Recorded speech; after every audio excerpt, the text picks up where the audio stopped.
Alrighty, let's get started. Welcome to another Healthy Gamer GG stream. My name is Alok Kanoja. Just a reminder that everything we discuss on stream today is intended to be for educational and entertainment purposes only. Nothing is intended to be taken as medical advice. So if y'all have a concern or question, please go see a licensed professional or medical concern or question. So we're going to hop into group in just a second. So we've got just a quick reminder that today what we're doing is another group stream. So we're working with a group of content creators to help them understand themselves a little bit better and try to help them figure out, how they can live the most successful and fulfilling lives as content creators. So we're going to go ahead and hop in. Y'all have never caught the beginning. Well, beginning is pretty chill. And, last week I thought we had a really fantastic stream. The challenge with group work is that oftentimes the first couple weeks, you don't really get into it because people are learning people are becoming comfortable and familiar with each other. And then the change starts happening. So hopefully we'll see a little bit more of that today, but let's hop in and take a look. Hello. Just heads up that we are live. Oh, okay. Yeah, I didn't want to debate anyone into... Okay, let me do this. Okay, there we go. And then move this over. Oh, sorry, hold on. There we go. Hello, everyone. Hello. Hello. How's everybody doing today? Yeah, not bad. We're doing all right. I went to this webinar thing that I just got out of, and my brain is a little fried. I took so many notes. I was trying to be as attentive as I could, but I still have energy for this, so I'm here. I made it. Okay. Would it be okay if you didn't have energy for this? That would probably be okay too. Awesome. Okay, so welcome everyone. It's nice to see a couple people that we missed last week. I'm not totally fine. I know things happen, things like that, but so now we've got kind of an interesting question that I'll sort of start with is y'all are busy, y'all are content creators, y'all have jobs. And so it's normal for people to have stuff going on, people get sick, etc. How should we approach picking up, how do we balance picking up exactly where we left off versus sort of catching people up? What do y'all think about that?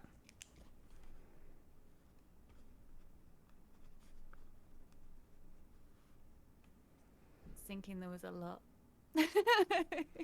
Right? So honestly, I'm not trying to shame anyone for missing things or anything like that. Like that's going to be normal in any group setting. Not everyone can make it every week, right? So now we have a responsibility to try to figure out how do we want to handle these kinds of things. And I apologize if I'm making people feel like I'm calling them out. I'm really not. It's bound to happen. And we just need a system, right, that accommodates how busy and challenging y'all's lives can be. So I had full intentions of watching the VOD, but between being alive and being asleep, it didn't really work out. So I apologize.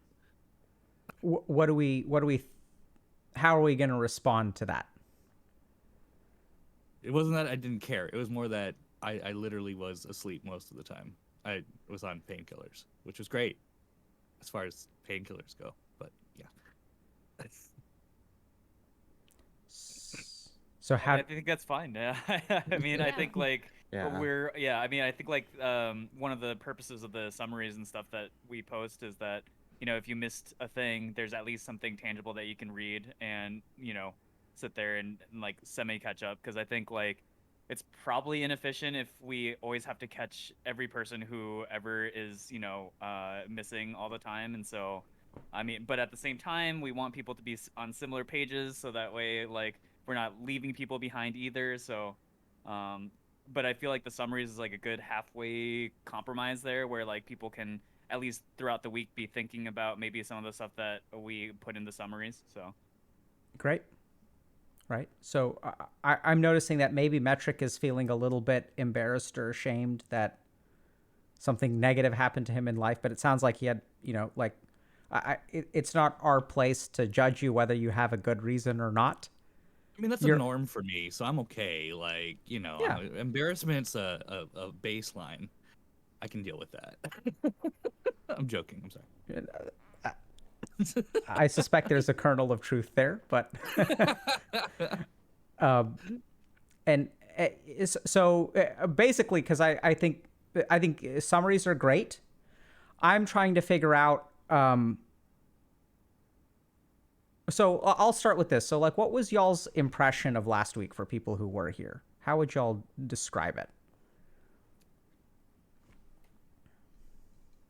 I feel like last week, myself, Zell, and Smirky had a realization that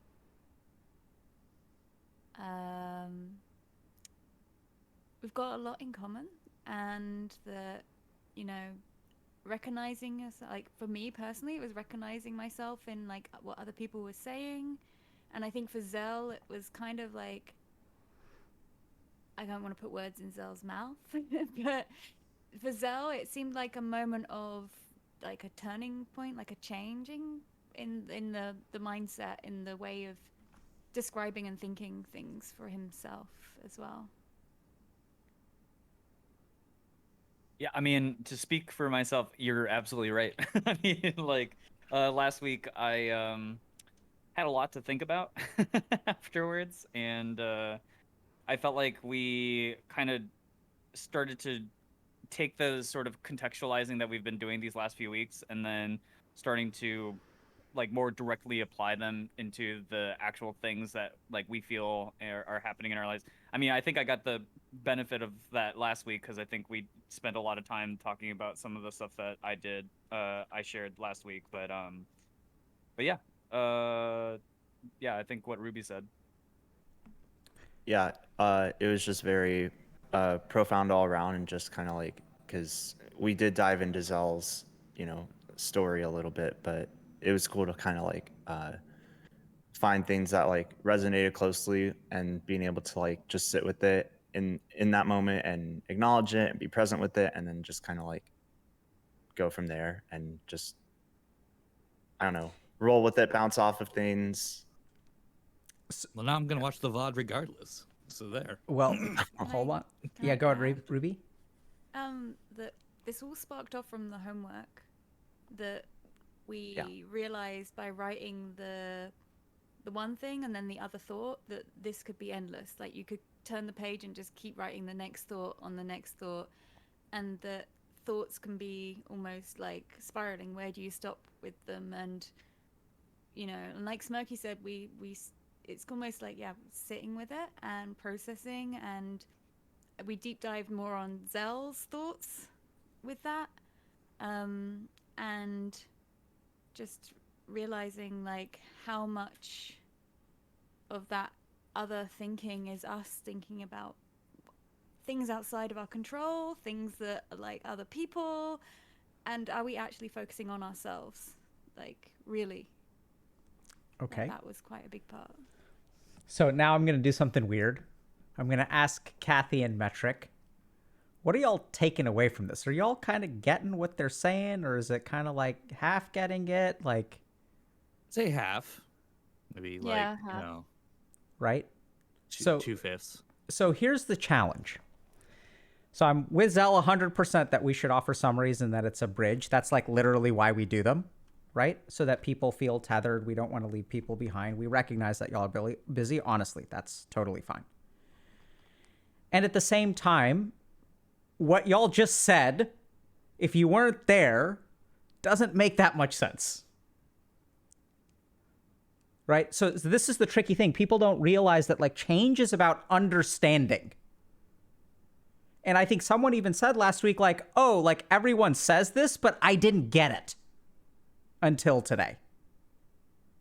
Right? That, like, everyone kind of says, like, oh, like, Zell last week, Zell has been living his whole life. And remember Smirky with the this and then the this, right? So there's like weird stuff that, like, we develop language for, which is hard to, like, catch people up on. So Now I'm going to propose like something, okay? So this is, y'all can reject this, but I recognize that it may be hard. Y'all may not feel comfortable with this yet. So I'm going to propose that we do exactly what we did last week with Metric and Kathy. That's the best way to catch them up. We have to acknowledge that it may not go the same place, but that having a discussion about understanding who you are, where you come from, and remember, how did we help Zell realize he's been living his whole life to try to satisfy other people, right? Which is like an important realization. But how did we do that? What was the mechanism of change? Asking questions, pointing out flawed logic. Did we do the latter? It was in my notes that we how to change, point out flawed logic, and to be able to laugh at it because we realized the absurdity of our own sort of like preconceived notions, I guess. Smirky, you had something you wanted to say? Oh no, it was the asking questions thing. So I think the key thing is, Zell, we didn't point out the flawed logic in other people. Right. We realized the flawed logic in our own thinking, right? So that's huge. Like we can't tell Zell like, here's how your thinking is wrong. We have to ask Zell questions until he figures out, or as Ruby figured out, she had that, moment where she was like, every paragraph I just realized. And then she's like, I just realized how I've been thinking about it wrong, which is exactly what we're shooting for. The problem is like, that's hard to do, sort of. It's hard to point that out to people. And I realize that Kathy and Metric are getting lost even more. So, what... I have a question. Yeah. Is this in any way similar to Mind Over Mood? Where it's a book that I had a therapist tell me I had to use, and like when you're at your like absolute crappiest, you write exactly how you're feeling, and then you come back to it when you're feeling a little bit better, and you realize that you can like go through those thoughts and realize that's not actually true, or you kind of like debunk it because in that moment when you're feeling better, when you're a little more level, you see the way you're lying to yourself. Smarky, Zell, Ruby? No. This is the way you were describing it. That's what I was hearing. So I'm sorry. Yeah. No, it's a good question. So I think... Go ahead, Ruby. I was going to say, I feel like the premise may feel the same on like the surface. Okay. But the realizations were I guess like the mind part over the mood part is more of the mind over the mind. It was kind of like mind over the mood. It was more of a realizing, it's like that you can't take like a horse to water and make them drink kind of thing. It was like that moment of you have to realize it for yourself and be in that moment to realize it. You can't force like someone. I see. Okay. Understood. Yeah, so I think let's try to show them. Right? So now I'm trying really hard to sort of capture what happened last week, and also I'm recognizing that the more I emphasize that, the more divided the group is going to become. Does that make sense? There's the last week, so that's what we have to fix. Okay? So there's going to be, so what I'd like to posit is let's go ahead and do check-ins.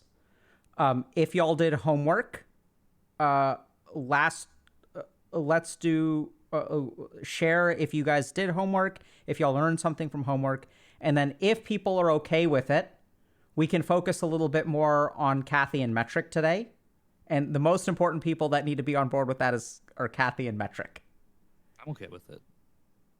I'm fine with it as well. Okay. And so what we're going to do is ask questions, right? And before we dive into that, do y'all remember any of our techniques? It's okay if you don't. Like the digging into ambiguity. Good. And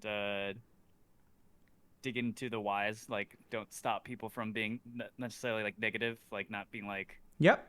Right. So polite about that. Yeah. Zell was like, it sucks to be me. And what did we say?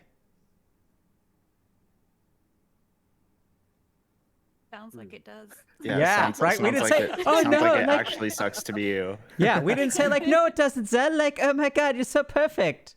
You're beautiful just the way you are. It's like, We're wow, like, dude. I guess so. Like, wow. Like, Which is guess it kind kinda of does weird, suck. right? yeah. So we're gonna try to really empathize. That's what real empathy is, right? So sympathy is like expressing pity towards someone. I'm up here, you're down here. Oh, like it's so sad to be you. And empathy is like, yeah, man. Like, I can see how you would feel really bad about yourself. And I think your life has genuinely been very hard. And like, I hope you can cut yourself some slack. Which is different from, no, you're amazing and perfect just the way you are, and you're just too dumb to realize it. Right? Which is like sometimes what that sympathy can feel like. Okay? We ready to go? All right. Good. Who's checking in?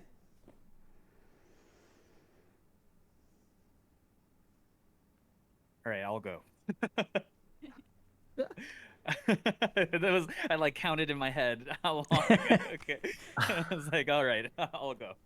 Um, check-in wise, yeah, still in that middle of that grand transition in my life, with the added epiphanies from last week. So it's actually been heavier this week than I would say otherwise, because not only am I moving, finding a job, all that other stuff, it's like now I'm like, well, I also have to figure out who I am.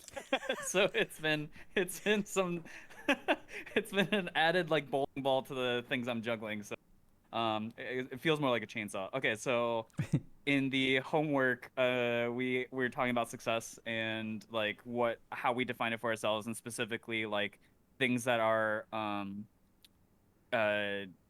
not to do with other people, right? Like success metrics that we look in from ourselves. And this like question paralyzed me for most of the week. And I realized like how much of my guiding principle in success has been based off of using other people or other like validation sources. So like, I'm a competitive person, so me being better than this rank or this person or whatever, it's like the success metric is based off of someone else metrics themselves. So like YouTube numbers and stuff like that, like this many people like this post, this many retweets, this many subscribers, whatever. Like those are again more validation things that come from other people versus myself. Even like status, like money and stuff like that, like it's like society kind of deems that like this is where you're comfortable, this is like how much you need to do XYZ. And so yeah, like basically throughout my entire life, this is like the thing that last week we kind of, I guess, uncovered about myself, was just that, like, how much my needs and like the things that I think would be good for me. So like in the end, what I came to with the homework was that like my success has to come from me, which is about like my fulfillment and contentment in my own thing. Like I should do things because like it feeds me, not because it feeds this other thing. And TBH, I'm still not sure where I landed with like what I think is fulfilling to me. The closest thing I could think of was freedom, like a concept of freedom of like, when it comes to like my hobbies that I enjoy doing, like the freedom to be able to pursue them, monetary wise, like the freedom to like, if I want to go out somewhere, I can go do that. Like it's not a principle about like how society views me, but it's just like I want the freedom to be able to do those things for myself. So yeah, that's where I landed. Cool. Thanks for sharing. Oh, you go. I'll go. So it's really funny. I wrote down freedom as well. Shocking. So, this last week, what have I done? I don't know. It's Thursday. It's been a week. I don't know. I don't know what I've done. I've been extremely easily distracted this week. My ADHD has been like literally the meme. Like I often get annoyed at people for doing the meme of like, ooh, a squirrel about ADHD, because like there's so much other stuff like underneath. But this week I have been ooh, a squirrel. Like just doing one thing, then doing the other thing, and just, yeah. But amongst all of that, I came to a conclusion that I do so many things, or I still have in my mind, like when we first started talking, you know, I said that I just like stopped doing everything, and then I realized half the stuff I was doing content-wise wasn't actually doing anything for me. And then in my mind, I've still like had these ideas of making a channel for this, doing a channel for this, doing a channel for this, doing a channel for this, and like separating everything. And I realized I was doing this to make other people comfortable and not myself. So I feel like being labeled an ASMR creator really put me in this box where I have to constantly be quiet, and I should always be nice, and I should always be kind, and like, yes, you should always try and be those things, but I'm also a human being who can, you know, have all these other ranges of emotion, and by trying to make other people happy, by having a YouTube channel just for ASMR that's this way, and then like some people don't like sound baths, so I made another channel and put sound baths over here. But then some people don't like this format, so I was like, what am I doing? And it was actually my husband who was like, you are doing my head in, because he's going to be my editor. He was like, put it on one channel, stop, what are you doing? You're spreading yourself thin. Like, we had some, like, I wouldn't call them arguments, I'd just call them very heated debates about, you know, like, what am I doing and why? And yeah, it was the realization that I was trying to fit myself in lots of little boxes rather than just being me, which is what I kind of joked about like last week, being like, just find your thing and be yourself. And like, yeah, so my success, I wrote for myself. Success is feeling happy and motivated in the work that I'm doing. Feeling growth and expansion with a space for like joy and happiness in there. When I say growth and expansion, I don't mean like a metric growth. I mean like, you know, just feeling like I'm always learning something, and that there's something, you know, I'm motivated to be like, oh, I've just done that. It'd be really great to now do this, and just that kind of growth within my own mindset and motivation.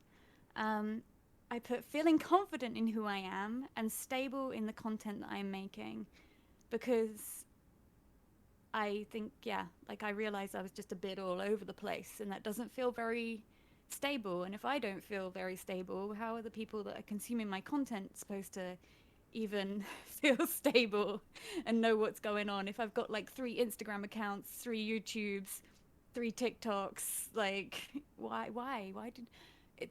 Yeah. Working smart, like I think working like in ways that is maximizing the content that I'm making and the things that I'm doing, you know, that would feel successful to know that I've created something that works, you know, and abundance to be able to invest and grow and have freedom to, yeah, like Zell says, if do things, have a holiday, because that would be amazing. Like, not just having holidays, but like if I want to go learn windsurfing, I never want to learn windsurfing. If I want to go, like, you know, just having that freedom, that space to do. And I wrote how others see it. I think other people see it like, oh, you have viewers and subs, so you must be happy, you know. And I actually had a long chat with a friend yesterday who said that, you know, they were like, oh, I see you, and I always just think, oh, look, I wish I could be like Ruby. She's got it all sorted out, and she's got like good sub count, she's got viewers, and like I said, oh, it's really funny, I saw you the other day, and I was like, look at her, she's got it all sorted out. And we were both having like this whole like identity crisis conversation with each other about what we're doing with our content, which was, yeah, I'm lucky I've got someone that I can talk to like that. The outside perception of you having it all together and you're fine, and assumptions that lots of money is being made, like assumptions that because you have the views, because that view count is there. I've had in the past like quite like some aggressively mean people. Oh, you've got the money, you know, you're a Twitch ambassador and you're a Twitch partner and you can afford that. Like, because I jokingly tweeted Blue once because my microphone died after years of abuse and listed all the abuse the poor thing had been through. And like, I got this angry tweet, I've seen you get subs, like, you can buy one. And I was like, okay, are you okay? And yeah, that's it. That's my homework. Thanks for sharing. I guess I can go ahead and start rounding out the success homework participants for this week. I mean, I'm not sure Metric or Zerk did the homework, but let's see. Okay, my check-in this past week. So I've actually gotten out of the house a couple times, which is nice. Met up with a friend or two and just like, you know, getting my mind off of the whole content creation like train, I guess, that just kind of keeps chugging along, you know, because my brain is always like spinning with like, oh, all these different thoughts and ideas. And then it's like actually getting a plan together for those ideas. That's something I still have to work on, but so I got out of the house a little bit, and then I also have just streamed a little bit. Also gotten some plans going for TwitchCon San Diego, which is I'm literally there next week, which kind of feels surreal, but I'm very excited for that. And I honestly didn't get around to writing down stuff for the homework, but as I'm like hearing Zell and Ruby go through their things, I'm kind of just like filling in the blanks of my own definition of success. And I guess what I've kind of come to so far is how I tend to find a lot of success and fulfillment in like the small scale things. Like as much as I like envision these like large scale goals and completing all these these high end things or doing like I don't know, just as much as I like, you know, focus my lens on these goals far out, like it's also just the like little things that are like right in front of me, like getting out of bed or just like talking to someone, like either one of my roommates here in the house or just like, you know, reaching out to a friend and checking up on them. That certainly fulfills me, and it's not that those little actions have any designated purpose towards either myself as a person and my ambitions or my ambitions with being a creator. Success doesn't have to, you know, when I think of success, I kind of think of it broadly. So I don't always think of it within these certain realms, but when I think of it, just in terms of like being a creator, I think of it how I just find success in like saying hello to people, making their day, just engaging in conversations with them, which I don't know, it's something I already do, but I think that's just one thing that like is important to like kind of acknowledge the things that I'm already doing and recognizing them as things that are successful, because it can be easy to lose sight of it when you're so transfixed on something that's like so either far out into the future or something that is going to take time to be achievable. So I don't know. I guess that's kind of my answer for the homework. Like success to me is like something that might not always be something that I think about because it's something that I can, you know, it's like there are aspects that I am already being successful within my life. And I think, you know, it's just something that I can move around, something that's flexible in terms of whether I set on something I'm doing today or something I'm doing down the line. So that's my answer. Cool. Thanks for sharing. So the last week has been a little bit interesting. From like a non-content created like perspective, I had like I live in a house that's split into 3 apartments, and I'm on the top floor. And so like the first floor folks found a mouse. I guess this is like the time of the year to find a mouse. So they called the landlord, and then the landlord said, "We're doing inspections, and we're also going to bring in pest control." And me being pandemic me hermit life for the last, I don't know, 2.5 years, I haven't had people in my space, and it kind of freaked me out.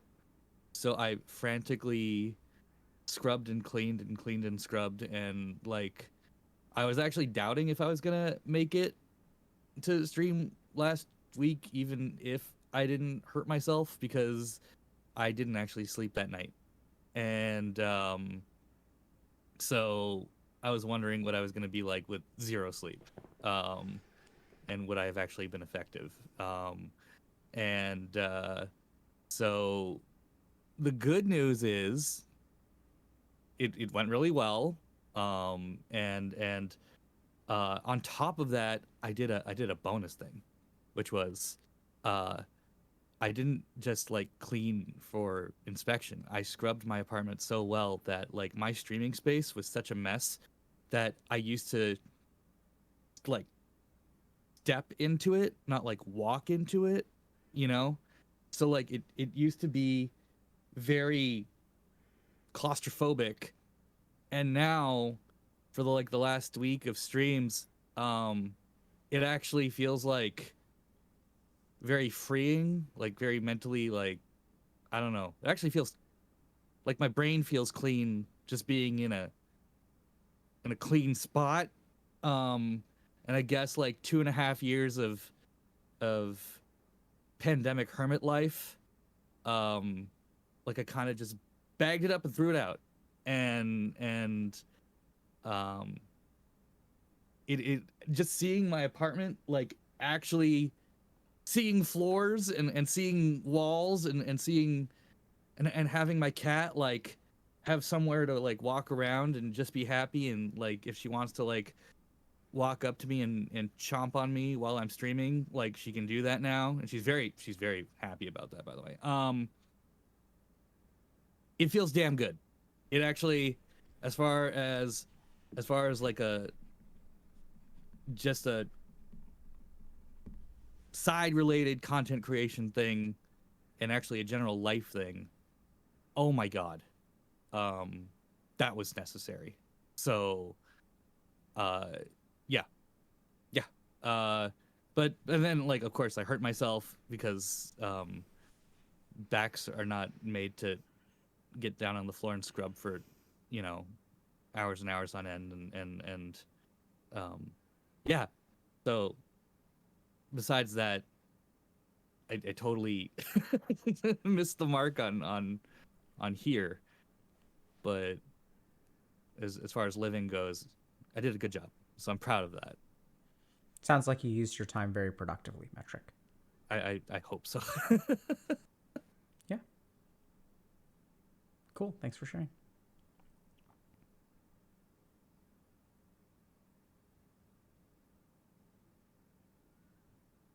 I can go next.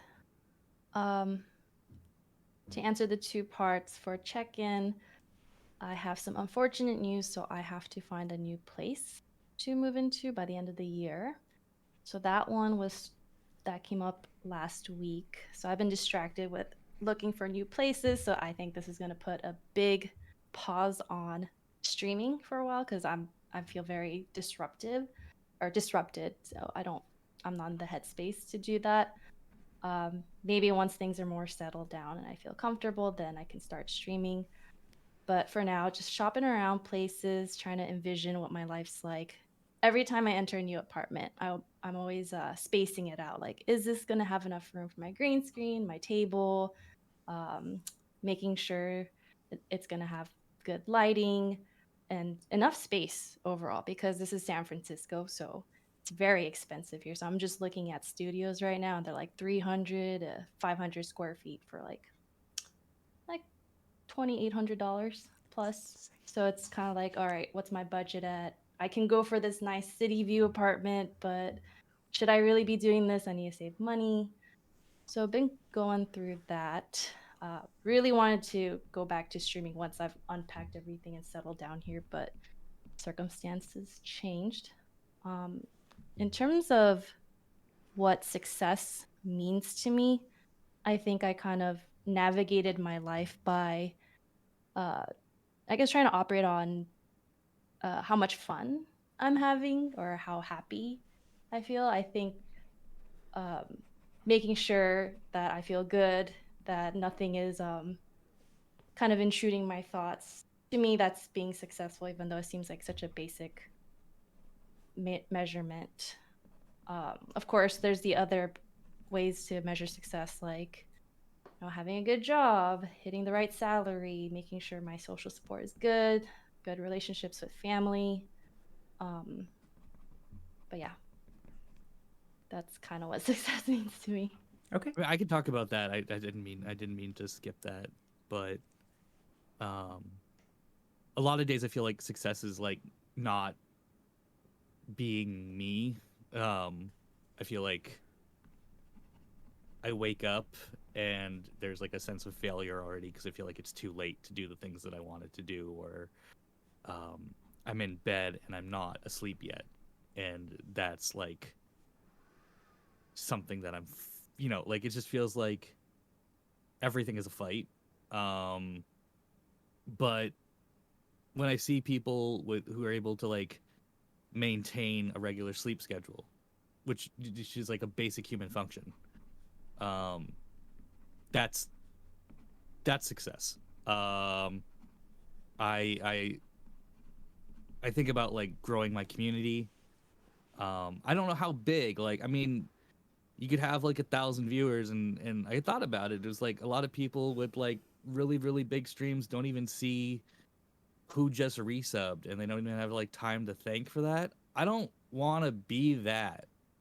I want to be able, if you did something to help my stream in any way, like maybe I can't read every message depending on how busy chat is, but like I still want to be able to thank a viewer for doing something nice. And when I'm in like a super big stream and you don't even have time to like say like, hey, thanks for the resub, it's been 4 years of subbing,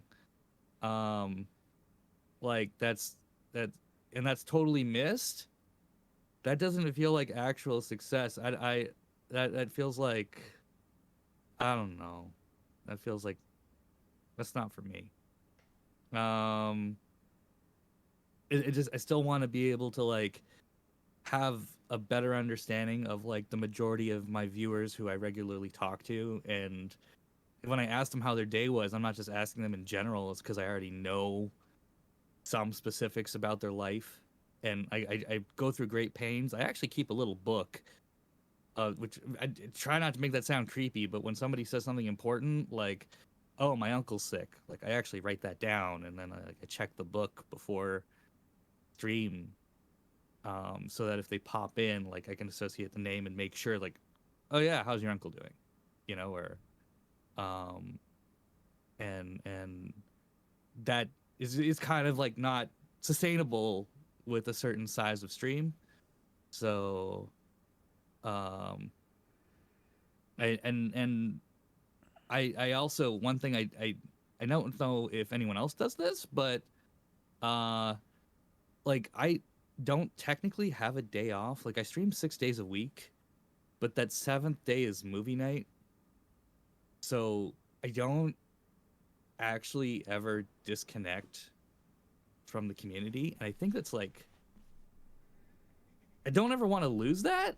And like the days where I do cancel or like do have to cancel a movie night or something, I feel genuinely bad. But like I do live a life sometimes. Like I do have to go home, or I don't know, like I live alone. What else am I gonna do? So that's just me. I don't know. I don't know if like only streaming 5 days a week would be success, and then like having that one day where I truly disconnect is success, and not feeling bad about it. But that's I don't know how yeah, I don't know if that's actually Cool. yeah. Well, Sorry. maybe we can help you figure it out. Yeah. Right. That's what we're here for. So thank you all very much for your check-in. I'm kind of curious. Does anyone have anything that they really want to ask or inquire about or we're curious on? Otherwise, I'll kind of take the reins. But I wanted to open the floor up to y'all first. I wanted to say to Metric that I used to do pretty much the same as you. Like I'd feel like if I wasn't doing something, then I felt like crap, like from the pit of my stomach. Now I stream 4 days a week, and like I'm not being like, oh, be like me. Right. I want you to like. It took me years as well. Like it's not just like, oh, just stop doing this thing. Like it took me like years of changing my schedule and changing things for myself. But when you said that, I felt like sad for you. Like I'm sure you absolutely love your community, and your community are lovely, and I love my community, and we're all going to say the same thing, like we love our communities because there are people. Right.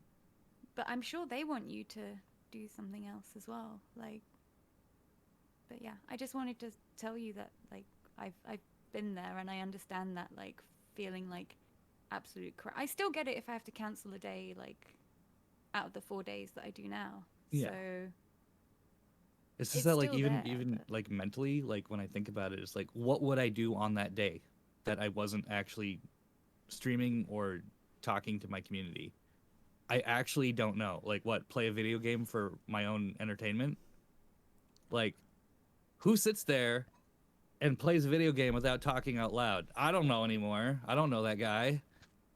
I don't know him.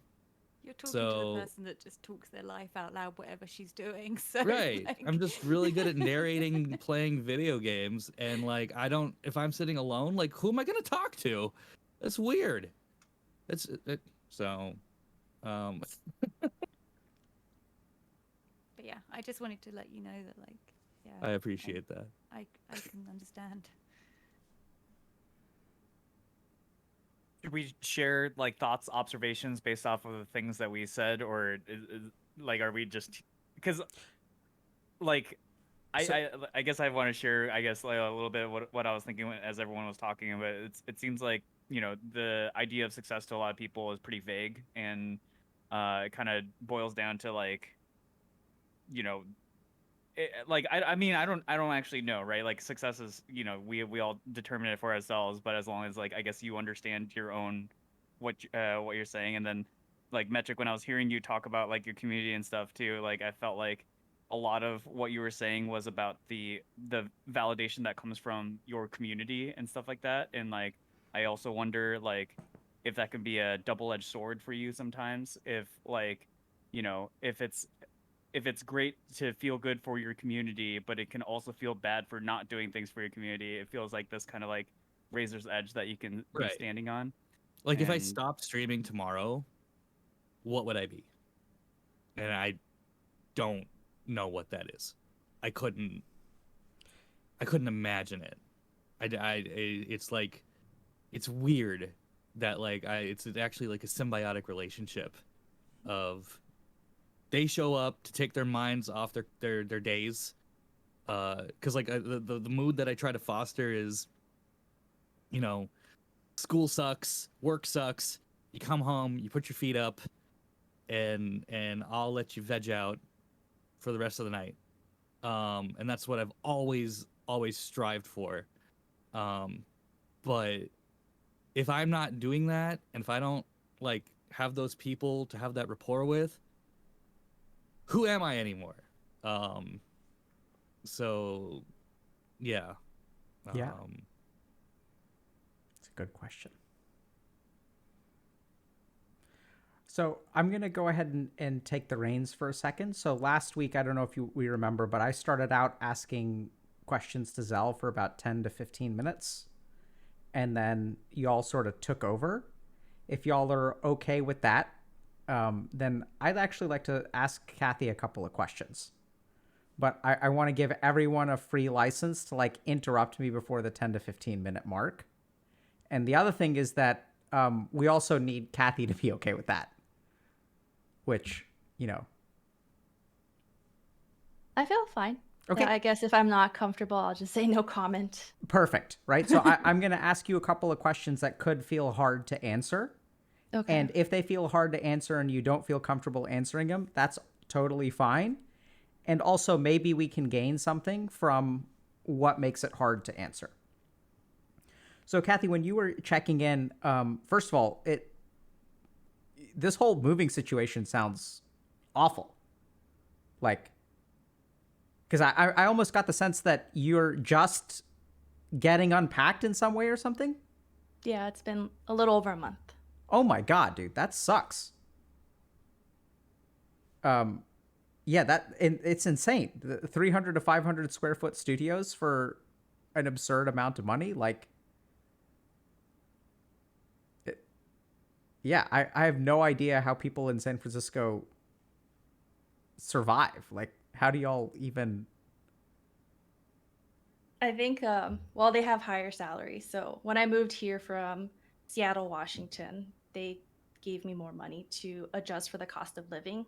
Got it. But I checked out the minimum, the low income, I think, was $105K for San Francisco. I mean, it sounds like even a 300 square foot studio eats up a third of that, though. Like, Yeah. or more.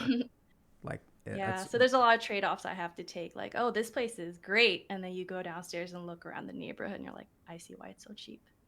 So I'm just like, do I want the more space with the great amenities, but not feel safe walking around at night, or don't even walk around at night at all? Or do I splurge, but then that might impact me if I want to go back to school or, look into buying a house. Sure. So there's a lot of things to consider. And I noticed that you were kind of saying that success to you sort of means like having fun or feeling like almost happy. Yeah, because I feel like if I don't, I mean, there's been moments in my life where I've felt very depressed. So I think going forward from that, if I don't feel like that, then it's successful. Then I'm like, oh, I'm fine with enjoying life, feeling good or feeling neutral. I just don't want to be in that headspace again. Okay. And whereabouts are you nowadays? In terms of my like mind, that how I'm spectrum. feeling, I think overall it's good. I would say around 2019 is when it was pretty at the bottom, because that's where I had a breakup. So it was the end of a 7-year relationship. My cat died. And then also because of the breakup, I had to move out. So that's like my benchmark. That's why I feel like I'm okay with handling unexpected life situations like this, because I'm like, okay, well, it's not as bad as that time. That time was pretty hard. Yeah, that sounds awful. I'm also kind of noticing that a couple people have mentioned relationships today, and also like friendships and isolation and kind of like loneliness. And I'd like to just kind of flag that as a potential topic for discussion if people feel safe about it. Maybe next time we meet, we can talk a little bit about like what are the important relationships in your life and like how are you doing with that? Just a thought. And Kathy, you also said that sometimes I thought you said use the phrase something about like intruding thoughts, or like when thoughts aren't intruding in your head or something like that. Did I hear that right? Yeah, I think I've noticed I have negative automatic thoughts sometimes. So I've been working with my therapist on trying to condition that. Do you feel comfortable sharing a little bit? I recognize that you're working with a therapist about that, but is there something about that you feel comfortable sort of talking about? Yeah. So I don't know, sometimes I just feel like a little bit of despair, or I just don't feel good. Maybe it's anxiety, just something happens and I'm not sure why, because there's no event A to B that I can really trace. Um so I'm just like, okay, I don't know why I don't feel good. I don't feel like I feel super jaded, bored, or just kind of down. So I'm like trying to figure out why this is happening. Maybe it's something I kind of buried, or I don't know, maybe there was a flash of thought and then my negative feelings came out of that. So I'm just trying to get to the root of it.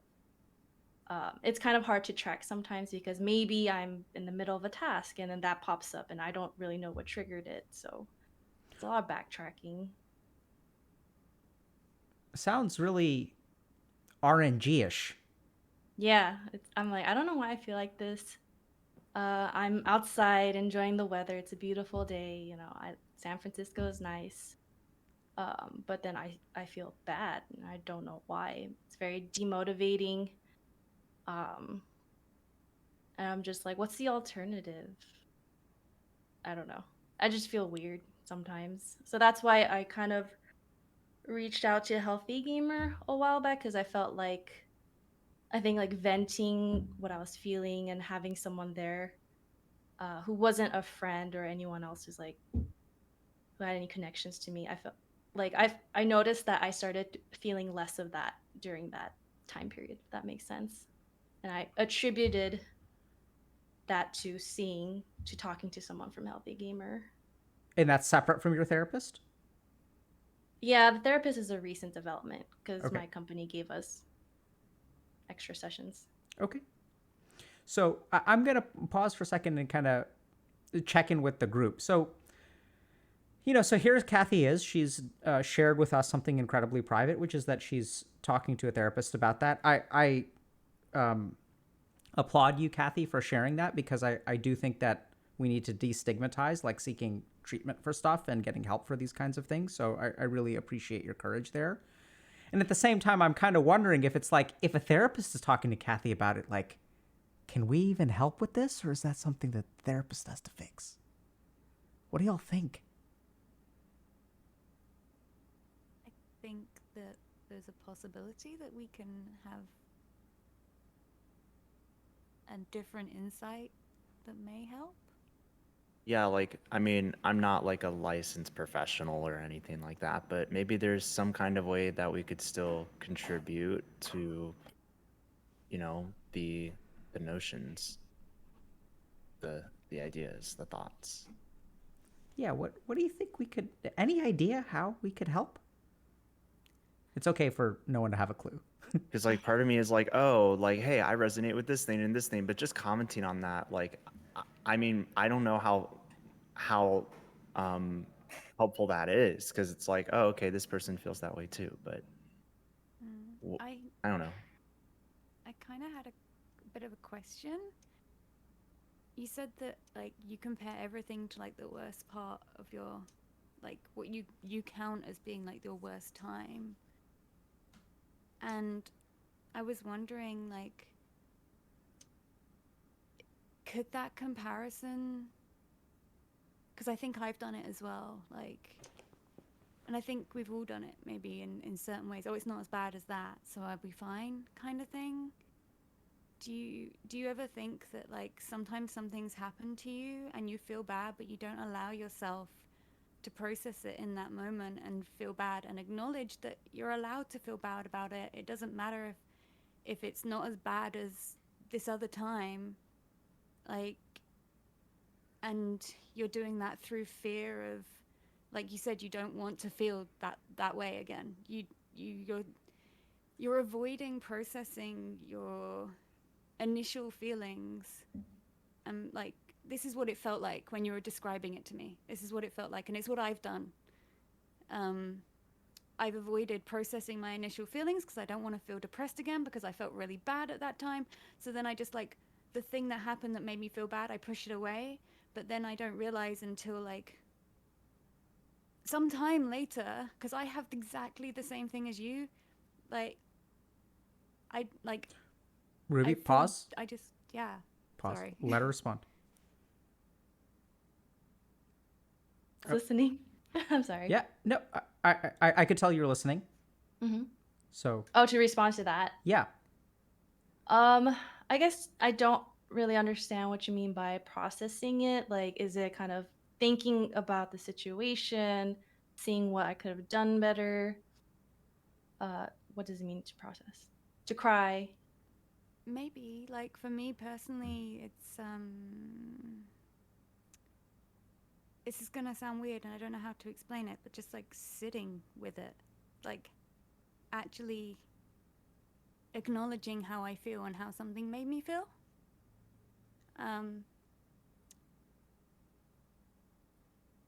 See, you said the word cry and now I start crying. Oh, I'm No, sorry. I'm fine.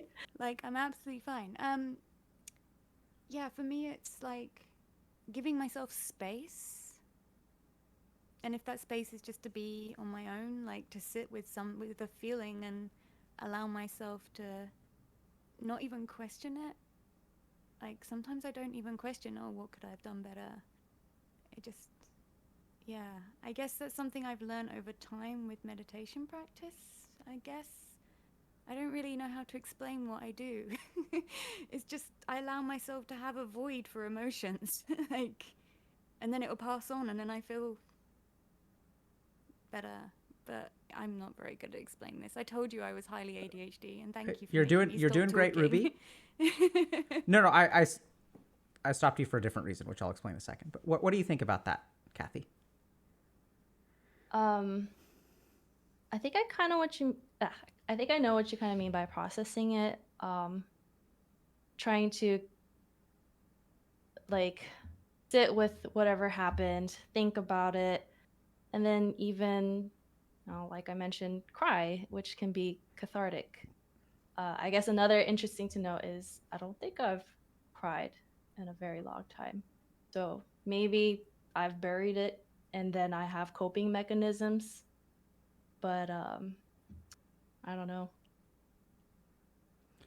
I mean, it sounds like what you were describing with everything you've gone through is grief, but if you're saying you haven't cried in a long time, I'm not saying crying is the only way to deal with grief, but between like a long-term breakup, and losing your cat, like those are massive things, right? Like you talk about going outside and not really feeling good, like that's it just sort of sounds like you're when Ruby was talking about processing, I mean, I think that might be what she was really saying is you're not, it doesn't really sound like you're confronting the grief of everything. And it's like it doesn't even just have to be that. I mean, if you just look at the news every day, like there you could just feel bad about that, right? Like even if those things hadn't happened to you,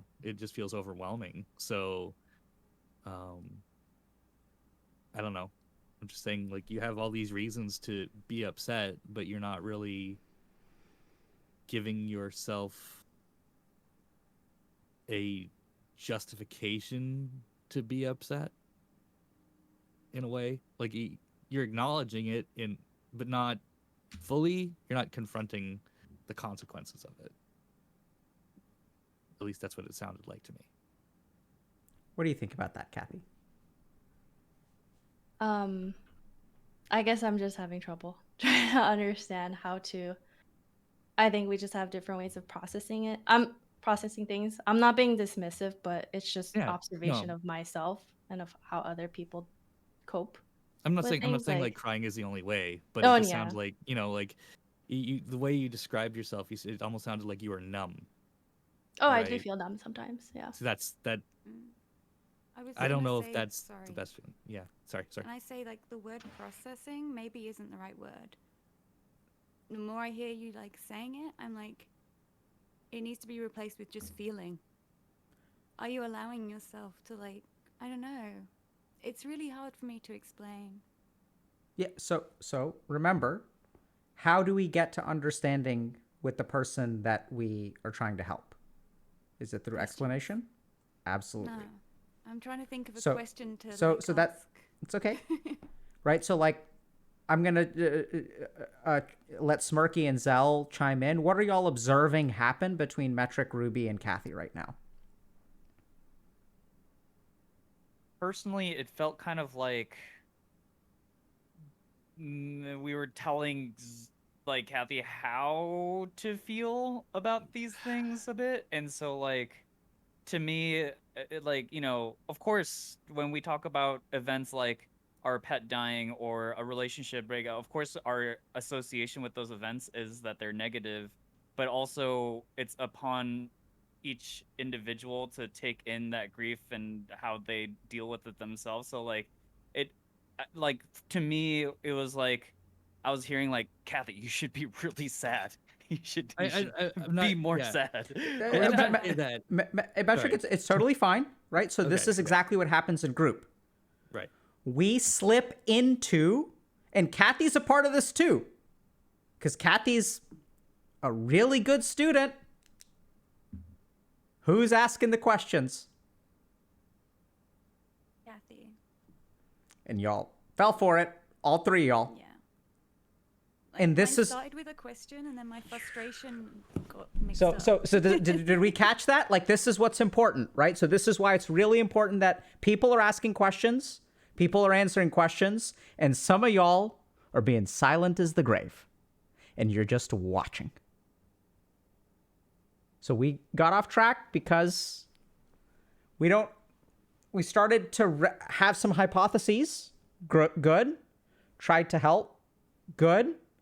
Seems like we kind of started saying things that Kathy was having difficulty understanding, or maybe like she processes differently. Like we're not quite there yet. Right? And we like Zell in that way. Zell's like counters are not as effective as Kathy's. Like when you ask Zell a question, he gets hit by it. Whereas Kathy's like, she's got some jujitsu in there. And so if you're not careful, she's going to ask you questions that will encourage you to teach her. Because anyway, so I'm going to stop we there. want to help, but like, yeah. Right? We want to help. Right. She's looking for help. So when you're an East Asian immigrant and you're not doing a great job, what are you supposed to do? Ask questions. Ask for help and do the right thing. Have someone explain it to you, right? Like how to get an A+ on the math class. So Kathy, you doing okay? Yes. Can we keep going? Yes. Kathy, do you feel cursed? Cursed? Yeah. No, I do not feel cursed. Okay. So let me ask you a question. So like, here's what I'm envisioning. Here's where that question comes from. I know it's kind of a weird question. So there you are. Beautiful day in San Francisco, California. Weather is perfect every single day. You're out there having a good time. No reason to be upset. And the RNG rolls poorly, and then suddenly you're kind of feeling bad. What's that like for you? It's frustrating. I feel a little helpless because I don't know how to fix it or where it even came from. And how does it feel to be in a situation where you don't trigger anything bad, you don't know where it comes from, and it just comes and fucks up your day?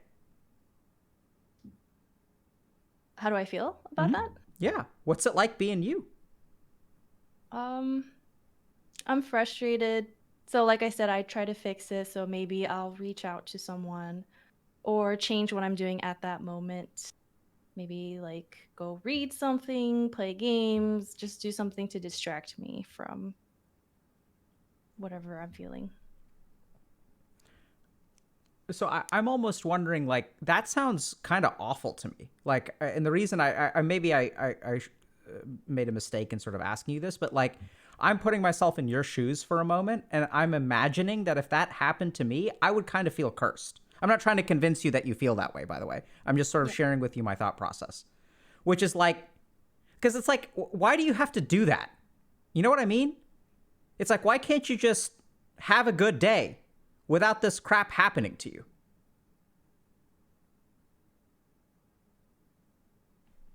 Like, how do you make sense of that? Can't. What's that like?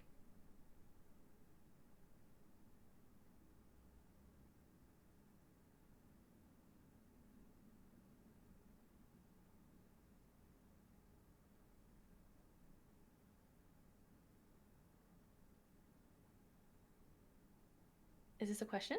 Yeah. Very silent. Oh. I was just wondering, what's that like? You don't have to answer it if you don't have an answer. I don't know. I think that's just life.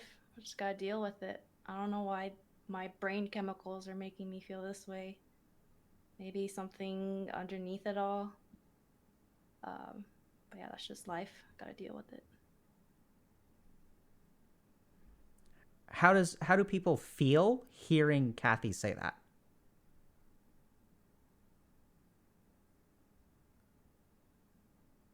I mean, it's tragic. I think, right? I mean, I totally understand how that feels when I was put on bipolar meds for a while in college because I was in a very similar state where like I couldn't like stop depressive thoughts that would insert themselves into everyday life, and so I like was just searching for anything to help it stop, and so like I and like the it's just life thing, like I don't know, I just think it's tragic. Like I would hope for all of us that like we can live our lives without having intrusive negative thoughts that insert themselves in happy moments, right? Like that's just my opinion. So I wonder if like for you, like that, if that's the answer you've come up with because it's been so hard, because it sounds like you've been searching for answers and it's been really difficult. But I'm curious, like, wouldn't you prefer it if it wasn't that way? I think going back to the whole comparison thing, there was that moment with the breakup and the cat. And then before that is another worse moment where I think it was major depression. And then I'm just like, at least it wasn't as bad as that.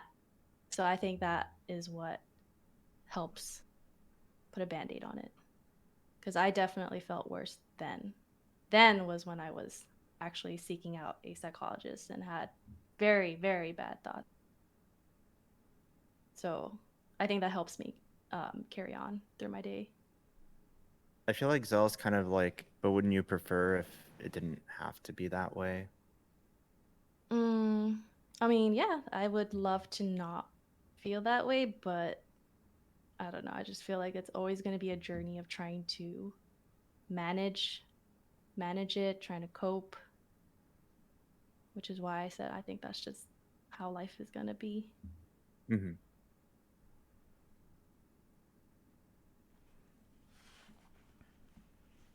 So when Zell said that this, so I'm kind of curious, Kathy, when as we were asking you these questions, and by the way, actually, let me start with this one, and I hope you feel comfortable answering it. Did I overstep? Do you think I said anything that was hurtful? You're allowed to say that, right? Or was this uncomfortable for you? Do you want to like stop and never fucking do this again, which is totally fine? For me, Yeah. no, this is not uncomfortable at all. Okay. How did you feel throughout that conversation? Like when I was asking you these questions and I was like, kind of feel, and when Zell was like, it kind of feels tragic. Like, what was going on within your being, whether it's thoughts, emotions, other sensations, while you were listening to Zell say that, hearing my questions? I guess when Zell said that it sounds tragic, I didn't feel like it was a tragedy. Mm-hmm. Because, like I said, I keep going back to the other events in my life. That was tragic. Yeah. That was tragedy. Yeah, it's like, Zell, you haven't heard about tragedy, bro. Right?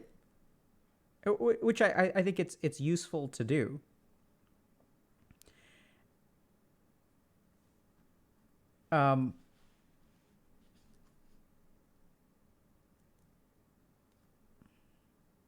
I'm kind of wondering though, do you think, okay, well, let me just think Can I think for a second?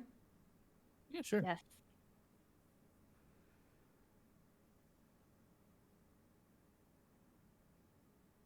Are you worried that you're going to slip back there? Am I worried? Maybe. But then that's why I'm trying to live my life building up safety precautions, like, making sure I have a stable job so I don't lose like my home out of nowhere and have not like and be worried about money. Having enough money to help support my family if they get into situations. Building up some savings. If I get a pet and it dies again, then I don't know. I mean, I'll be very sad, but it's just life. I'm noticing that life is anything but carefree for you. Well, life can be beautiful. It's just it has its ups and downs. I've acknowledged that. It can't be always happy, even though I want it to be. I just got to deal with the bad shit as it comes along. Try to mitigate it. Okay, so I'm going to ask the group a hard question. So what was the question that I asked Kathy? And what was the response that y'all saw? So the question that you asked was, are you worried that... Sorry, for some reason I'm blanking on the second half of the question, but I remember the first part that was really important was, are you worried? And the response that I saw was like, oh, maybe, I guess, I don't know, it's just life. Did anyone catch the second half of the question? Oh, sorry, Smirky, did you have more to say? No. Absolutely, Zell, go for it. Oh, I mean, unless if I'm also misremembering it, just slipping back into the place that we're like saying is like the bad place, right? Or if there's a second part to that, then I missed that as well. So here's what I noticed. I asked Kathy, is your life carefree? Oh, that. And do y'all remember what Kathy did and said?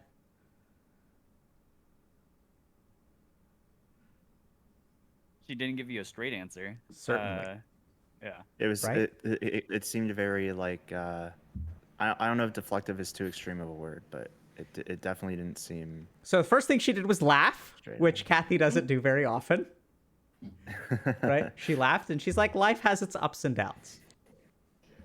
You just have to mitigate against the bad. And so now, like, what I'm hearing from Kathy is like, holy crap, dude. It's like, y'all played those like zombie apocalypse games where you have like one day to build and then like the waves start coming and like they're going to come, right? Like all you can do is like minimize the damage. It's like one of these survival scenarios where like every minute that goes by, like something's going to come, right? And so it's like, it's preparation. Kathy, what I'm hearing is that you live your, like, whatever the RNG is, we can't control that. But what we can absolutely control is how prepared we are when the shit hits the fan. Is that fair to say? Yes. Is that kind of how you go through life? Yes. What's it like to go through life like that? I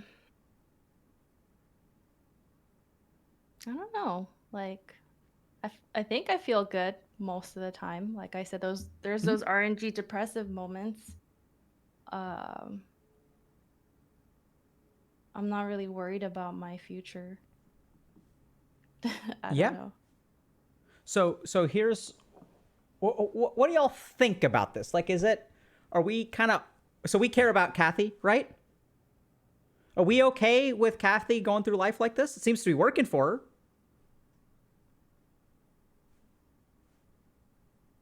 What should I change?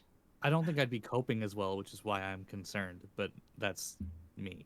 So What Kathy's got a great question, but we're not going to let her jump. You see what she did? The little jujitsu. Yep. What should I change? Tell me how to make it better. Yeah. I mean, I feel like it's like a matter of like how you view life philosophically, you know, like if your value rank, I guess, like if you were to stack your values, if you value like safety preparation over say like being carefree, you know, like I can understand where you're coming from. So really like from my point of view, it sounds like depending on how satisfied you are with your status quo is whether I'm okay with it, right? Because like in my case, like if you are dealing with what you're dealing with and it seems to work for you and you're not feeling pain or suffering from it, like it feels like it'd be wrong for me philosophically to be like, no, no, no, you're doing it wrong. This is how you should live your life, you know? And so like on one hand, I'm like, yeah, it seems tragic, but like also if it works for you and it's like you know and you I don't know if it works for you, like I don't know what I'm supposed to say about that, you know?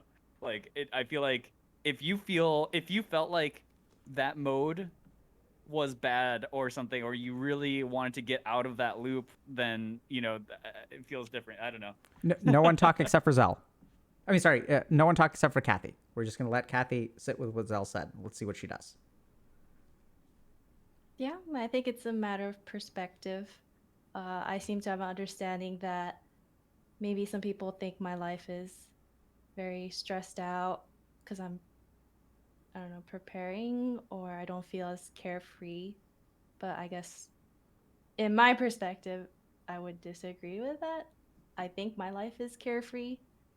I mean, I said before, to me, success is like how happy I am, how I'm feeling good.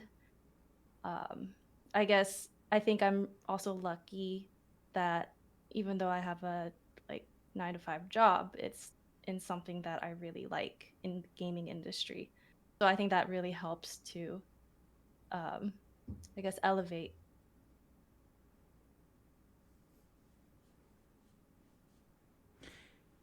Makes a lot of sense, right? I'm hearing that Kathy has a lot to be grateful for. So Yeah. she's I didn't have a job before. she's Now I have a capable, job. she's hardworking. The zombies may come, the RNG may come, but she's taking so many steps to actually like build the life that she wants to. She's seeing a therapist now. Worked with us apparently a little bit. Has a job that she enjoys. Sometimes shit happens, right? You have to move. SF is expensive. There's some range there. She's calculating risks. She's being prudent. She's thinking a little bit about like other factors like, you know, can I stay in my place or do I want to be able to walk around outside? How do I balance potential like future education? Like she's weighing a bunch of things and she's chugging along. You know, taking a third base, taking a fourth, taking a fifth, one step at a time. Make drones. Making drones, spore crawlers behind the mineral line, like, you know, just making sure that all your bases are covered. The StarCraft way. Right? It's also the Kathy way. What do y'all think about that? Like Zell said, if that's Kathy, but for me, that sounds stressful. Like, but like Zell said, it's perspective of if that's what it's hard to comment on if. Kathy, let me step in. Actually, maybe I shouldn't stop you talking because. Let me give this a shot, okay? So Ruby, but like Kathy said, like to you it sounds stressful, but the key thing here is that Kathy isn't you. She's a different person. And as she said, right? It sounds like people think this is stressful. Like I don't think it's stressful. This is just how I live. It's how I've learned to cope or adapt. And let's be clear that it's not like my coping and adaptation is like made my life devoid of joy. Right? Kathy, is your life devoid of joy? No. Right? She's got a cool job, Sure, it's expensive, but SF is like an amazing place to live. Climate is awesome. She's out there taking walks. She's like pretty good about like balancing like work and streaming and stuff like that, right? She's not overtaxing herself. Sounds pretty sweet. I wish I could stream more. Okay. Because I was gonna ask, like, are you truly complacent with just having all your bases covered? As I know Dr. K said a moment ago, with having all your bases covered, but like, or because I would imagine like for a lot of us, like we, there's something more that we all want to like strive for, right? And I guess in Kathy's case, it is like, I want to stream more. So I guess that's why the question in my head was just like, oh, like, are you truly complacent with like having all your bases covered? If that makes sense. I guess not, because I'm ambitious. So, I want to get promoted. I want to see better things come along for me in life. And to the whole stressful factor, I guess I'll share that. I think I'm good at dealing with stress. It's very exciting to me. That does sound like a exciting ambition. Yeah, it's kind of interesting, right? Like Ruby's like, what on earth? Like earlier we're talking about emotional processing, and Ruby's like, you just have to sit there and like have like, what does that mean? And then Kathy's like, stress is exciting. Ruby's like, what the? I'm like, no, put it in a bin bag. Yeah, right. So this is what's cool, is like maybe Kathy can share something, because we've all been operating that, oh, stress is bad, and Kathy's like, no, I thrive on this shit. Go ahead, try to drop my mineral line. See what happens.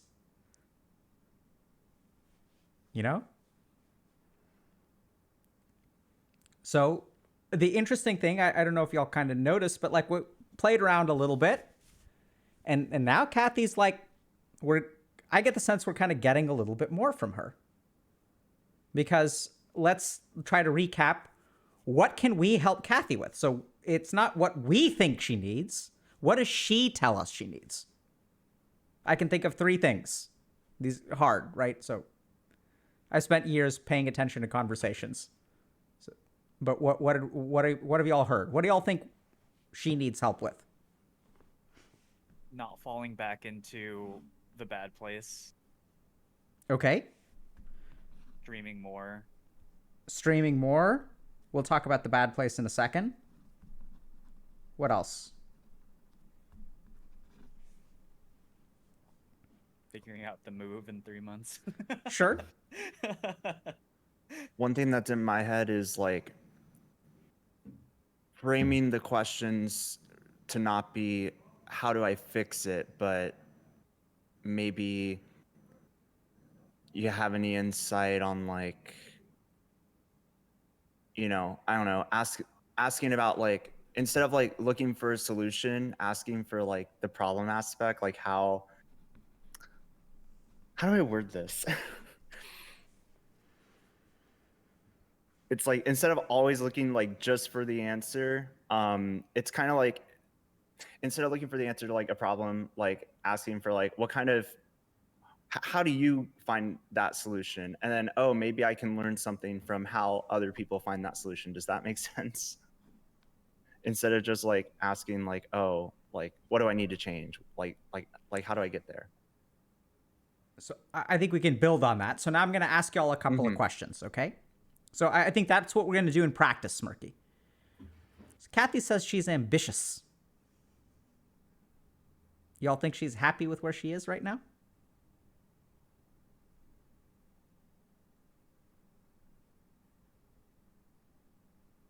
I want to say neutral. I don't know. I think ambition could be trying to find a livable place in San Francisco. So that's, I mean, I live in Toronto. I understand stupid housing prices. And I want out. I don't have that ambition to survive here anymore.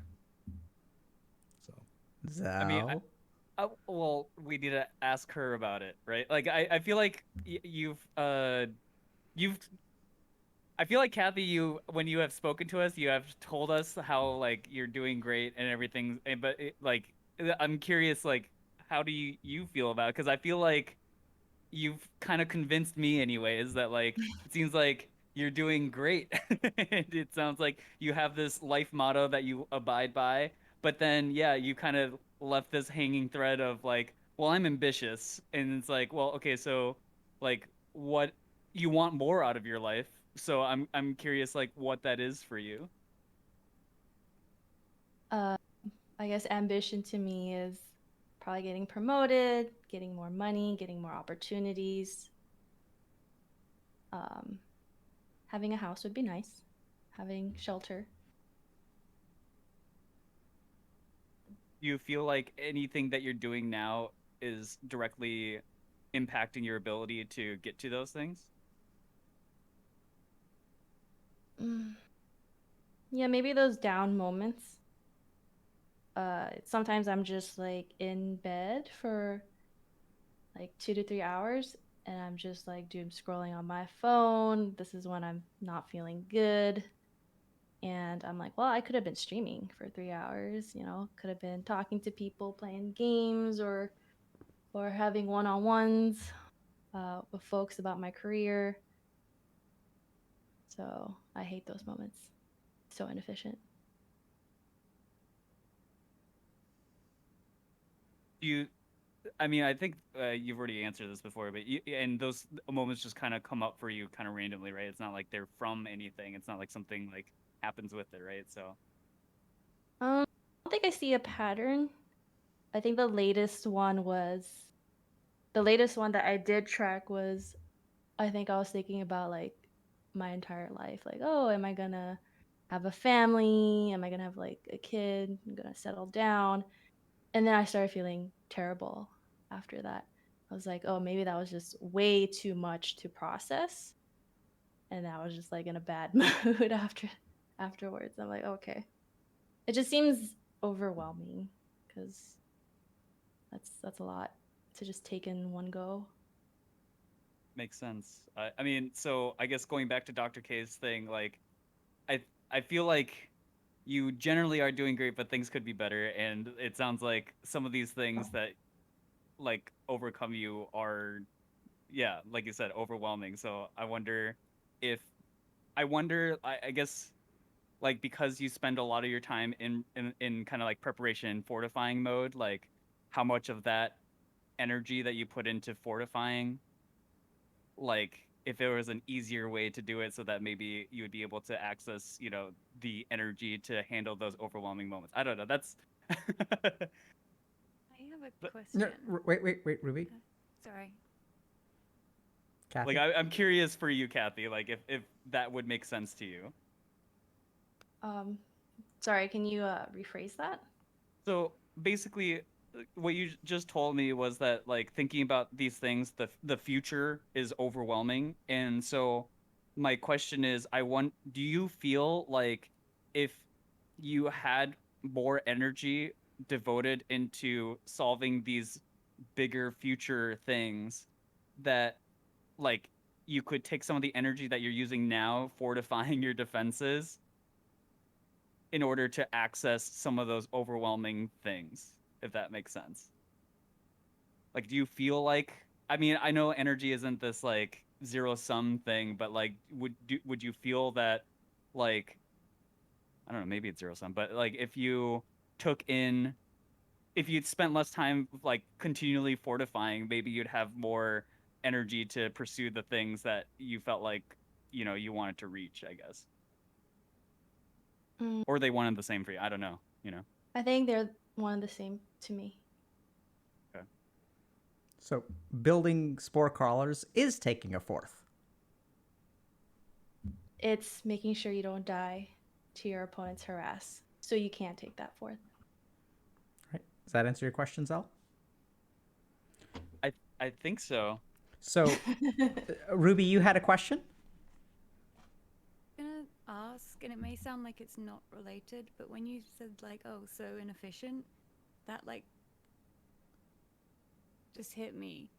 And do you find it hard to relax? Like, do you find it hard just to have time, like, to be like, okay, I'm gonna just sit and watch this movie, or I'm just gonna Like, do you find it hard to relax?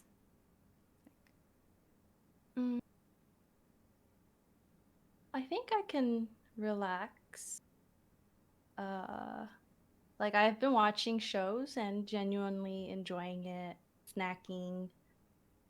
I'm very gripped by the show. Can get into it. And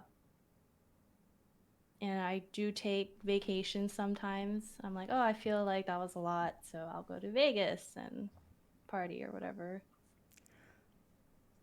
Okay. So now I'm going to ask hard questions. All right. Kathy, how are you feeling about today? I feel good. Okay. So It's a unique situation. yeah. So we're gonna learn a little bit about group dynamics, and then I've got some thoughts to share with y'all. Okay. So first question is, Ruby sometimes asks Kathy a question. Okay. And this is not an indictment of anyone. This is just so we can understand about communication. Ruby's like, "Can you relax?" What's Kathy's answer? I think so. Yeah, I think so. It's like, Kathy, are you numb? No, like I feel like I cry. I just haven't cried in a while, but like I'm doing all right. Ruby's like, "Oh my God, that sounds so stressful." And Kathy's like, "Bring it on." And then when Zell talks to her, she's like, "I'm ambitious. I'm not achieving what I want in life. I could do better. I'm inefficient." Right? The stuff that Ruby latches onto comes from a response from Zell. So what is Zell saying? What does he say to Kathy? Does he say, "Hey, I think you need to be less numb"?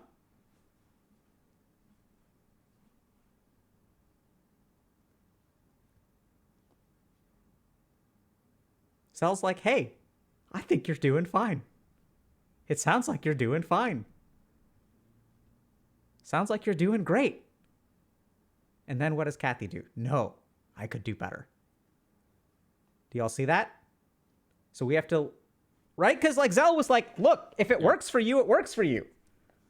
That's where Kathy's like, we got to be super careful, okay? And I hope it's okay that I'm pointing this out, Kathy, if this makes you feel like you're under a microscope or something. Do you notice the differential way that like you're responding to these different kinds of communications? Does it feel different to talk to Zell or Ruby? We're not saying one is better or worse. It feels different. Right? How does it feel when you're like Zell is like talking to you and when Ruby's talking to you? I think Zell might come from a similar place, so he's trying to understand where I'm going at. And then I think Ruby and I, we're just different at processing things. Sure. Right? So she's trying to understand like how I just do things. So perfect. So like this is totally fine. It's not better or worse. This is the whole point of having a group, is that people are going to approach each other differently. We're going to find different kinds of resonances. And then like, y'all remember what Ruby said at the end of last session when it comes to Zell? She's like, "I didn't think I had anything in common with this person. And now I feel like I understand him in a way that like I hadn't before." So we can absolutely get there. And I think all the things that Ruby sees can help Kathy in some way. We'll get there too. But not yet. Okay? So here's what we're going to do going forward. So first of all, let's try to like recap. I'm going to just, for the sake of time, because we're 5 minutes over already, I'm going to try to recap how I would like us to help Kathy. Now, this is what I want. So Kathy's allowed to say, "I don't need that help." Okay? Kathy's ambitious. But fucking A, these RNG like power outages make it so that she's like doom scrolling for 3 hours instead of like moving forward the way that she could. So I'm imagining in Kathy's mind, there's two paths. There's like, she's like playing the game of life with really bad ping, right? So things are just delayed and it's not efficient. And she like wants to do particular things, but she can't bring herself to do them because of the stupid RNG crap. She's excellent at setting up coping skills.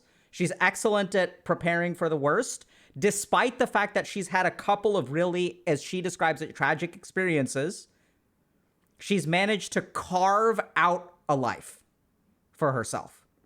And I don't doubt that that was trench warfare for her. Right? Like, it was not easy to get to where Kathy got. And she's doing well. And at the same time, there are a couple things, like she wants to be more ambitious. If we really pay attention, she thinks about it a lot. Right? Why is she doesn't want to spend an extra $200 a month? Because she's thinking about going back to school. What if she gets further education, goes get, who knows, gets an MBA, like whatever. Like, she's thinking about, if we pay attention, she's thinking about how to position her life to, like, you know. I do think there's something to explore there about spore crawlers versus hatcheries. And she's right that you can't get, you know, that you get your mineral line dropped, it's hard to expand, whatever. But I do think we sniffed out something there where there may be an efficiency to be gained. Is she building 4 and she can get away with 2? So we may be able to help her there. Key thing to remember is if we want to get Kathy to talk, we gotta be really careful about it. Because we gotta jujitsu her instead of letting her jujitsu us. When we tell her she's got a problem, she's like, no, I don't. And when Zell is like, hey, you don't have a problem, she's like, yes, I do. Why am I here? Right? So it's like some people, you gotta take a step back. Kathy's quiet. So unless we give her a vacuum, she's not going to fill the space.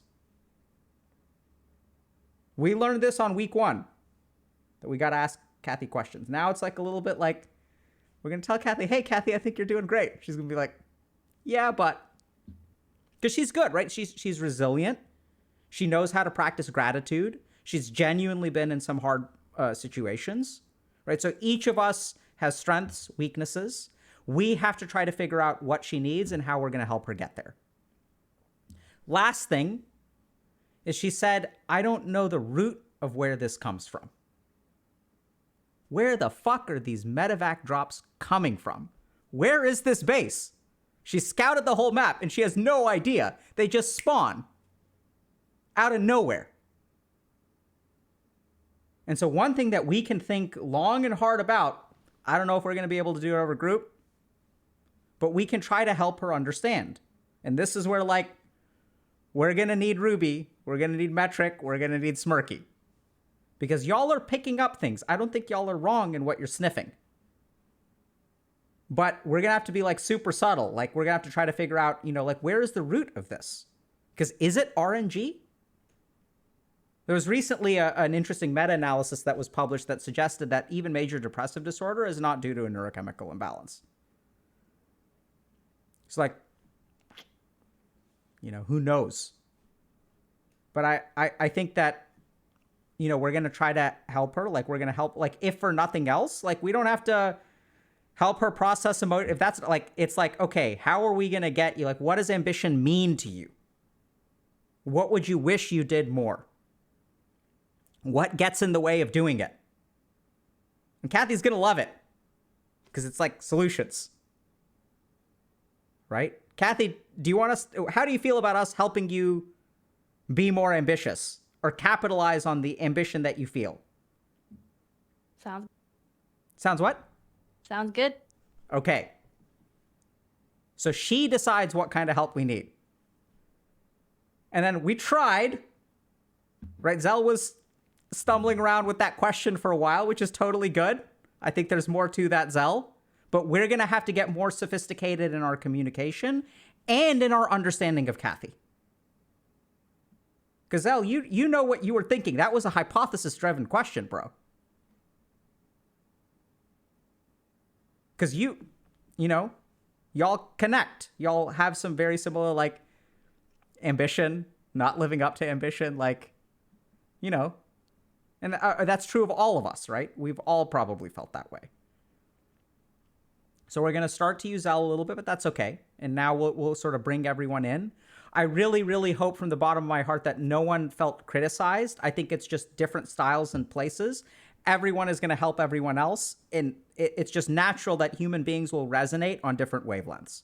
And just like it took 3 weeks for Zell and Ruby to resonate, because they had a big opportunity for a lot of back and forth, we're going to get to that same resonance with everybody. We'll get there. It's just about sort of thinking a little bit about who's ready for what right now. Right? Because I'm sure Ruby has hypotheses too, things that she sees, which over time we'll get to the importance of that.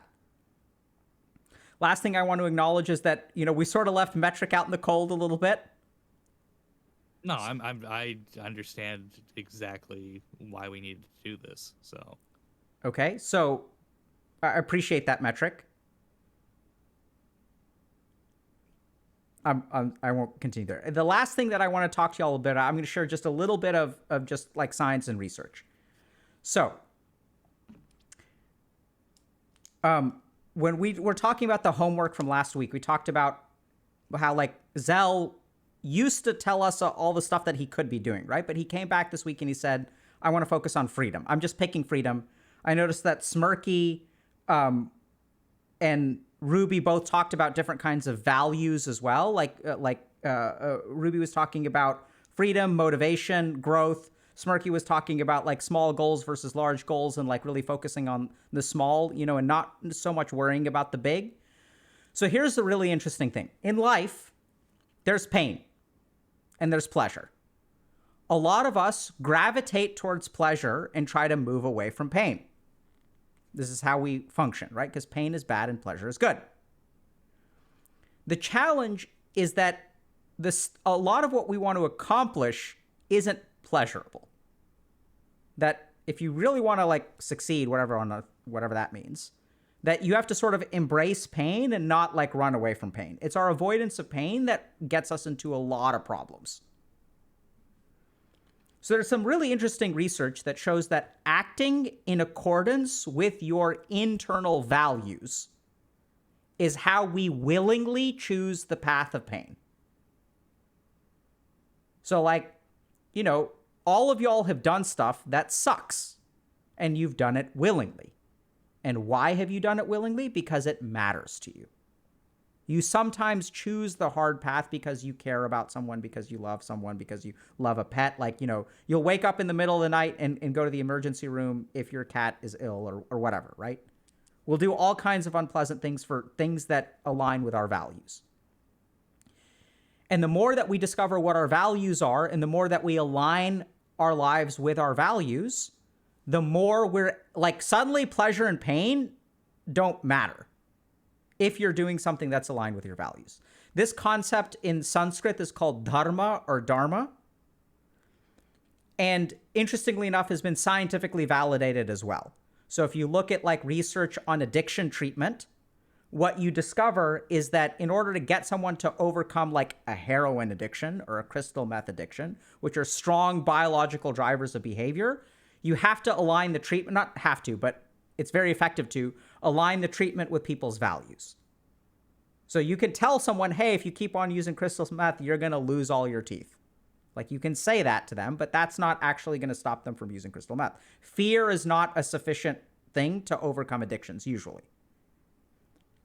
What matters is like asking these people like, what do you want from your life? So I once had a patient, for example, who I was trying to get them to quit smoking. And I explained to them that if you smoke, you're going to get heart disease, you're going to get lung cancer and things like that. And then like I kept on trying to scare the student. I'm like, bro, don't you understand? Like you're going to get lung cancer. And he's like, no, I understand. I promise I'll quit. Didn't quit. So then I started talking to the guy. I was like, what do you care about? I didn't ask that, but I was like, tell me a little about yourself. So he's got 2 daughters, loves his daughters, right? Prides himself on being a good dad. Daughters love him. One day I asked him a question. I was like, when you walk your daughters down the aisle and they're getting married, do you want to be wheeling an oxygen tank behind you? And he was like, so we have to align things with our values.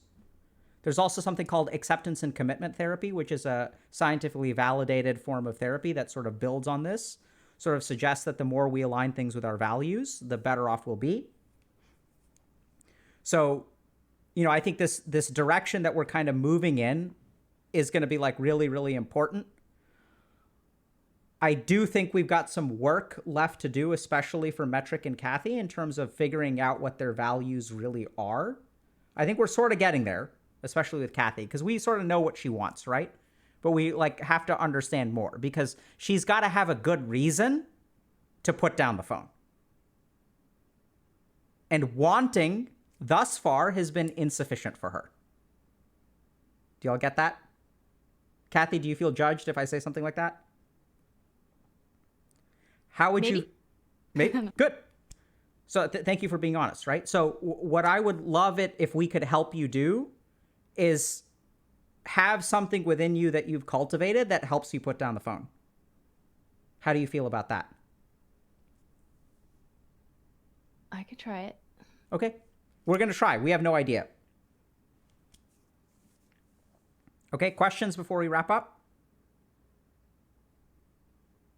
Not really a question, but sometimes with navigating these conversations, I feel like I'm trying to hit a nail with like a, like a big old cartoon hammer. Like I don't have a precise enough like toolkit in my observational / like conversational skills to like attack the thing that I'm seeing. And so I feel like, yeah, I'm doing surgery with a katana, like that's how it feels. So I'm just hopefully we get to a point where we can be more precise about things. Yeah, so we're going to develop that precision by paying attention, right? And we kind of focused a little bit on Kathy today, but like it's not like she's like secretly numbing everything and like, oh my God, like that's not what this is about. It's not about finding whatever is the soft underbelly that she's protected with 1,000 spore crawlers, right? It's about like recognizing that this is a human being who is resilient, courageous, intelligent, driven. She's had to adapt to survive, just like the Zerg. And we're going to try to understand who she is. We're going to understand what she wants. And we're going to try to do our level best to help her understand herself and get to where she wants to go. That's why we're here. And so that's where, like, if you've got a big cartoon hammer and you want to be more sophisticated, you need more intelligence. No, I mean, not like reconnaissance. I don't mean like IQ points. I mean like recon, right? So we have to understand things better. And Kathy demonstrated beautifully today that she'll point us in the right direction, right? We'll ask a question. She'll be like, yeah, actually, I don't feel that way. Awesome. So let's discover together what does get in the way. Okay? So, homework. I have homework for Kathy. We can all do this, but I'm open to other suggestions. But for Kathy, what I'd really love to learn is when you say you want to be more ambitious, what does that mean? What is, if you could wave a magic, I mean, sorry, not more ambitious, but you said you're ambitious. And what does that like look like? You shared some stuff with us, right? Like having a home that is stable, that you don't have to be forced to move. But like, what, like if you could accomplish your ambitions, like what would that look like? What is like, and this inefficiency that you have, if you were inefficient, what would you do? I'm curious whether that piece of homework resonates with other people or not. It does for me. Like, what would I do if I was, inefficient? Like what, whether I'm like doom scrolling on my phone or whatever. So I don't know how the rest invert of it it? feels. Like, Sure. Could I talk about what would I do if I was efficient? Sure. That's what I mean. Okay. Yeah. So like if you were more efficient, like what does that look like? Okay. Yeah. Sorry. Oh. I may have misspoken. That's what I was sort of thinking. Less inefficient, more efficient, tomato. Right. All right, misheard. It's okay. Yeah, that sounds good. Zell, Ruby, y'all on board? Or if it doesn't resonate with you, you can't think of something else, you're welcome to just skip for week 2, right? So it's just do what you find is helpful. Sounds good. Okay, awesome. Any last closing thoughts?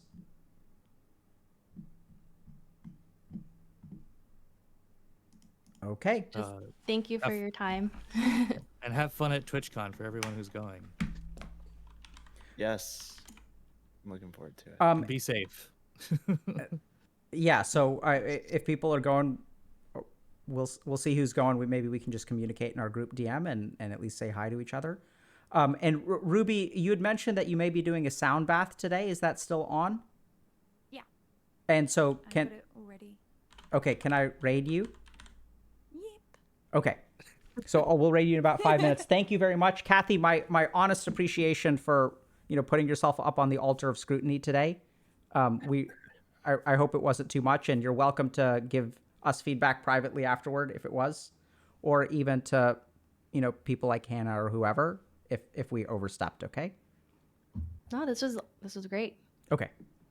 And then, someone's going to be on the chopping block next. Like, if Ash shows up next week, she's in trouble. No, but so I think actually we may be taking next week off because of TwitchCon. So I think we may be meeting in 2 weeks. Okay? 2 weeks. All right. Take care, everybody. Thank you. All right. Thank you. Bye. Thank you. Bye. Bye. Okay. All right. So, yeah. So I saw that someone had said, like, hey, we should do this with a group of, like, HG community members. And it's like, that's literally what group coaching is. So we've done this with, like, thousands of people. We just don't stream it, right? So these are content creators. So it's a little bit different, right? Because they're already in the public eye and things like that. So, and it's a little bit, the format is also a little bit different. But if y'all are interested, like, that's, like, literally what we do in group coaching. Is we have conversations where we point things out to each other, we explore with each other, we learn about each other, and we try to help each other. And as y'all saw today, a lot of it, like, we think we have everything figured out, right? So even when you talk to someone, you can look at them and you can say, like, oh my God, I can see exactly what's going on. This person is too numb. They're not emotionally processing. They need to emotionally process. But that's from our perspective. And that's precisely why advice doesn't work. Right? People give each other advice all the time, but, like, advice does not transform lives. Like, you just don't go and tell, like, 1,000 people who are addicted to nicotine, hey, stop smoking. It'll be really good for you. If those 1,000 people don't drop it, can it be helpful? Absolutely. Is educational helpful? Absolutely.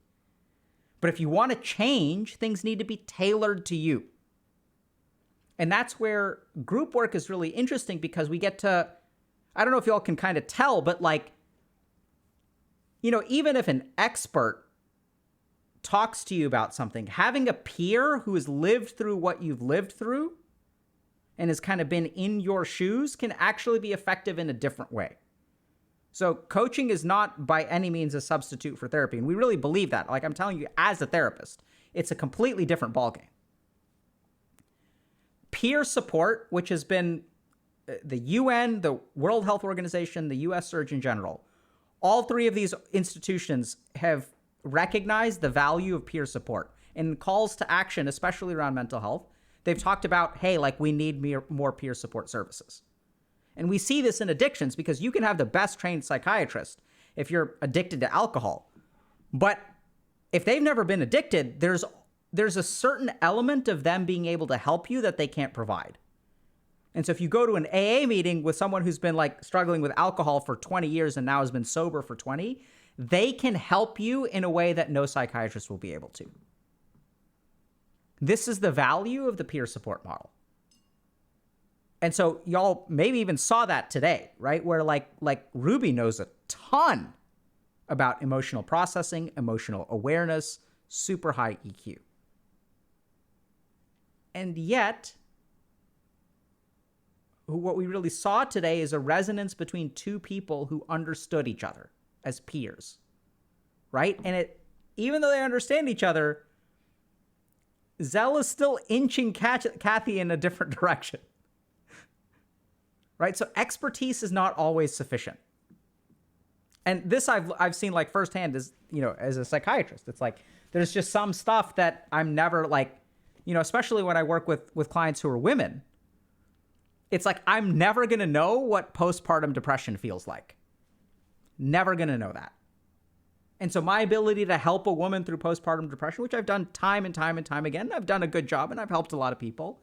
But even as a psychiatrist, you have to understand the limits of your experience. I have to understand, to do my job ideally, that I will never know what this person goes through.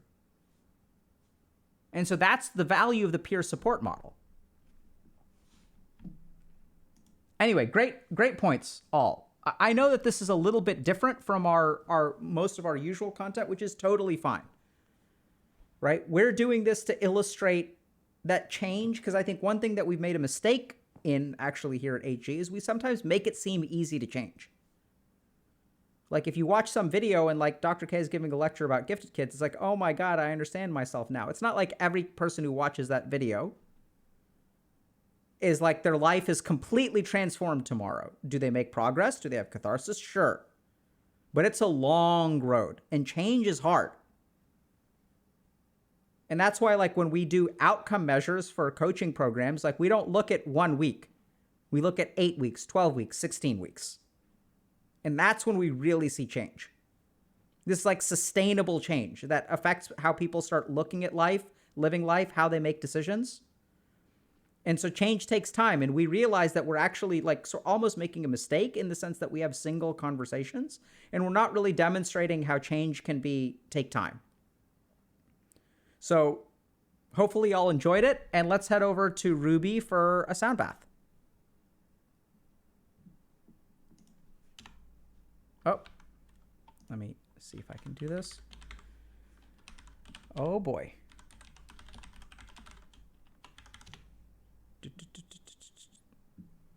Nope. GG. GG. Let's see if we're... no, I think saved. Saved.